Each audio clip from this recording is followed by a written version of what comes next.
Now we read the definition of a GCD, greatest common divisor. GCD, let A and B be two given integers with at least one of them is different from 0. Then GCD of A and B denoted by this symbol is the positive integer D. So that is positive. जो GCD होगी वो positive होगी. Positive integer that satisfy the two conditions. that GCD जो हमने D लेनी है वो common divisor होगा दोनों का. that is common divisor of A and B.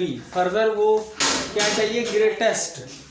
तो अगर कोई और कॉमन डिवाइजर होगा A एंड B का तो जो C होगा लेस देन और इक्वल टू D होगा. तो एक बार दोबारा समझ लो कि GCD AB है दैट इज पॉजिटिव इंटीजर जो दोनों का कॉमन डिवाइजर हो. अगर कोई दूसरा कोई भी कॉमन डिवाइजर मिल जाए A और B का then C is less than और इक्वल टू D. तो D क्या हो जाएगा, greatest common divisor of A and B. यहाँ पर ये ग्रेटेस्ट है. तो इसकी हम एक एग्जांपल करेंगे. हमने फाइंड करनी है GCD ऑफ -12 एंड 30. तो सबसे पहले हम क्या करेंगे, कॉमन डिवाइजर्स निकालेंगे.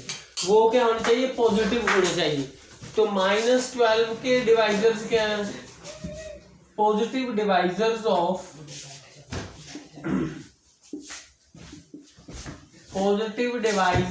-12 कौन कौन से आएंगे, 1 2 3 4 6 12. इसी तरह 30 के positive divisors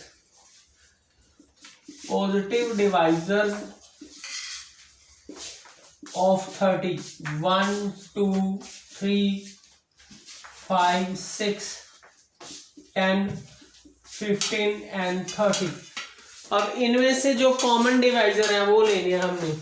common divisor of -12 and 30.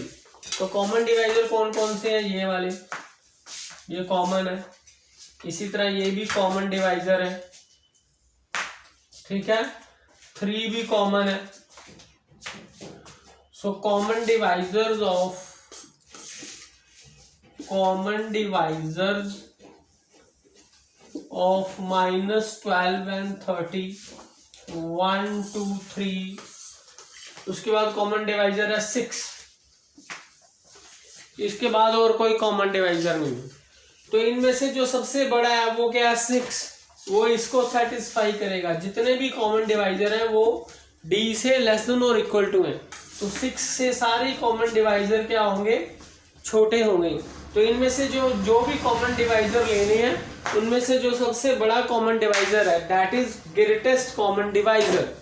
Therefore GCD of this is equal to 6. Now we do the theorem. Given integers A and B not both 0, there exist integers x and y such that GCD of AB is equal to AX plus BY. तो इसके लिए हमने सबसे पहले consider करेंगे set S of all positive linear combinations of A and B.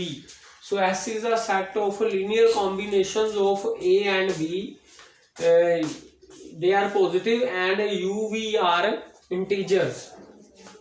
So clearly the set S is non-empty set, because if we take A non-zero then the integer A mod can be written as, जो भी S के elements होंगे वो इस form में लिखे जाएंगे, AU plus BV form में. U भी क्या होंगे, इंटीजर्स होंगे.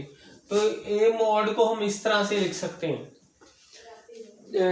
AU plus B0. ये इस तरह का जो भी एलिमेंट होगा, क्योंकि U और 0 क्या इंटीजर है, वो S का एलिमेंट होगा. तो हम क्या करेंगे, अगर A, क्योंकि हमने लिया A नॉन जीरो क्यों लिया, क्योंकि दोनों में से एक नॉन जीरो लेना है. तो हमने A को नॉन जीरो ले लिया. तो अगर A नॉन जीरो है तो A पॉजिटिव भी हो सकता है और A नेगेटिव भी हो सकता है. अगर A पॉजिटिव आएगा तो A मोड की वैल्यू कितनी आती है, A. तो A किसके बराबर आएगा, इस तरह. तो इसका मतलब U को हम क्या चूज कर लेंगे, 1 चूज कर लेंगे. अगर A को नेगेटिव लेंगे तो इसकी वैल्यू क्या आ जाएगी, इसकी वैल्यू -a आ जाएगी। तो इसको हम ऐसे लिख सकते हैं a-1। तो हम u को क्या चूज कर लेंगे, -1 चूज कर लेंगे। तो इसका मतलब जो a मोड है वो इस फॉर्म में लिखा जाएगा, तो वो s का एलिमेंट है। और ये a मोड क्या है, पॉजिटिव नंबर भी है। Therefore this element belongs to s। Therefore by well ordering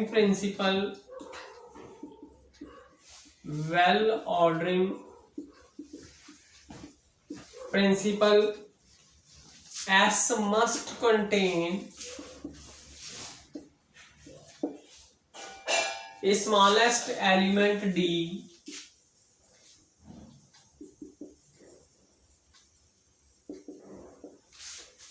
तो बाय वेल ऑर्डरिंग प्रिंसिपल हम S में एक स्मॉलेस्ट एलिमेंट मिल जाएगा। उसमें क्या होता है कि जो पॉजिटिव इंटीजर का सेट होता है उसमें से हमें एक स्मॉलेस्ट इंटीजर मिल जाता है।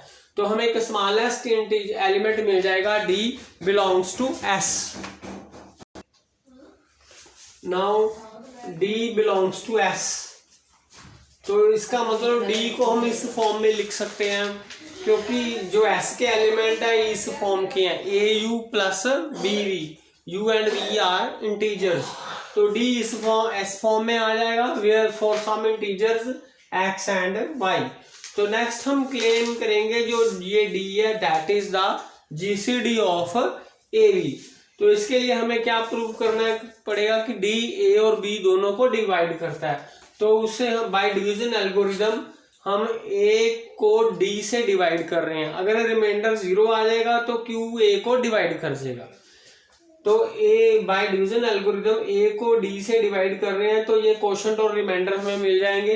तो जो रिमाइंडर होता है वो डिवाइजर से छोटा होता है और ग्रेटर देन और इक्वल टू 0। तो यहां से हम R की वैल्यू लिख सकते हैं A माइनस QD। तो नेक्स्ट हम लिखेंगे A माइनस QD की वैल्यू पुट कर देंगे AX प्लस BY।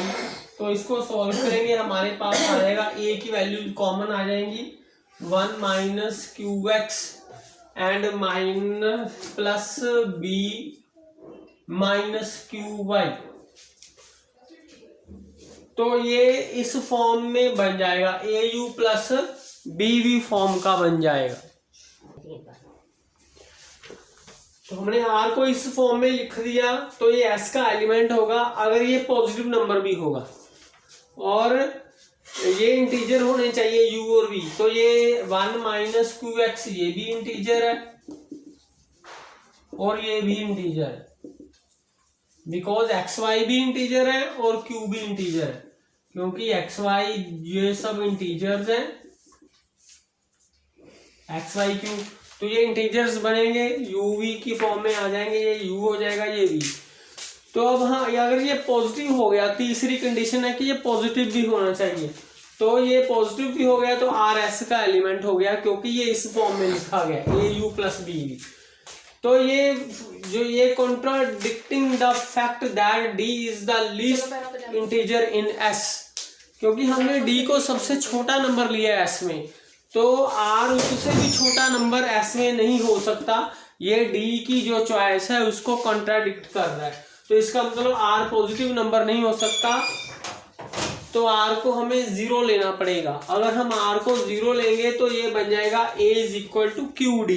तो यहां से आ जाएगा D divides A। Similarly we can prove that D divides B।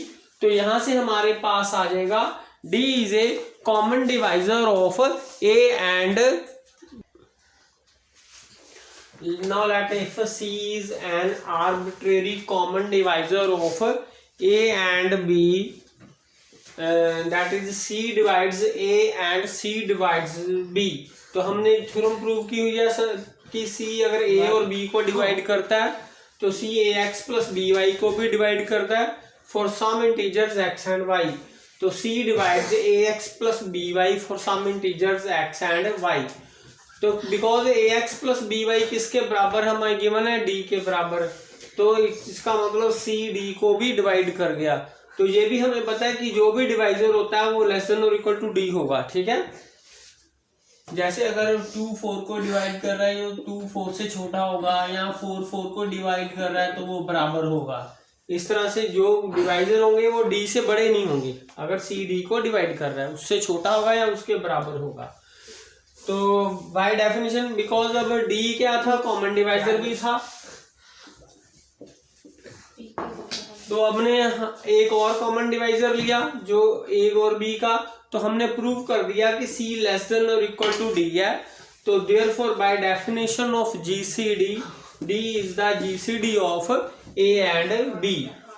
तो इस थ्योरम से हमें क्या पता चलता है कि अगर जीसीडी ऑफ ए बी होगी, वो अगर उसको हम नाम देते हैं डी का, तो GCD can be represented as A linear combination of a and b, that is d is equal to ax plus by for some integers x and y।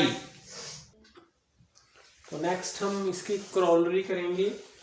if a and b are given integers not both 0, then the set t इस form के इसमें element है, जैसे s में थे ax plus by where x and y are integers is precisely the set of all multiples of d।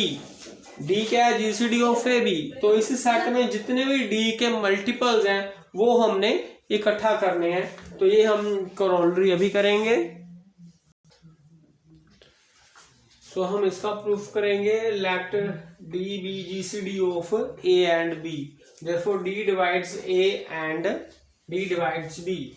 तो वही theorem लगाएंगे, अगर कोई नंबर ए और बी को डिवाइड करता है तो वो A X plus B Y को भी डिवाइड करेगा for all integers X and Y. जो मर्जी इंटीजर ले लो, जैसे 2 4 को डिवाइड कर रहा है, जो 2 है वो 4 के किसी भी मल्टीपल को भी डिवाइड करेगा। एक्स कोई भी इंटीजर ले सकते हैं, जैसे 4 मल्टीप्लाइड बाई 2 ले लो, 4 मल्टीप्लाइड बाई 3 लो, कोई भी एक्स को कुछ भी हम ले सकते हैं।